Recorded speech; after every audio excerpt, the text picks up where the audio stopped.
Hello అండి అందరికీ. ఈరోజు బటర్ నెయ్యి ఎలా తయారు చూద్దాము. అందుకోసం మనము రోజు పాలు కాస్తాం కదండి, ఆ మీగడ అయితే రోజు ఒక గ్లాస్లోకి తీసి అయితే మా అమ్మ ఫ్రిడ్జ్లో పెట్టింది.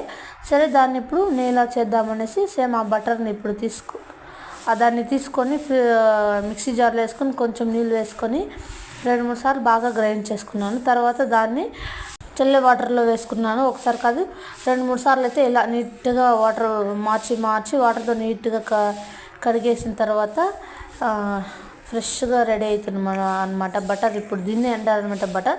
సేమ్ ఇప్పుడు దాన్ని ఒక గిన్నెలో వేసి గ్యాస్ మీద బాయిల్ చేస్తున్నాను. కొంచెం బాగా రెడ్ కలర్గా రావాలా.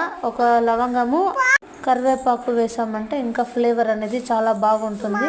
ఇలా కొంచెం కలుపుతూ 2-3 మినిట్స్ బాగా ఇలా బాయిల్ చేయాలి, అంతే అండి. నెయ్యి అయితే రెడీ అయిపోతుంది. చాలా అంటే చాలా టేస్టీగా ఉంటుంది.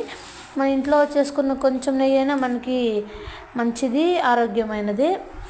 బయట ఎంతెంతో డబ్బులు పెట్టి కొంటాము, కానీ ఇలా ట్రై చేయండి ఒకసారి, చాలా బాగా వస్తుంది. Thank you. Subscribe, like.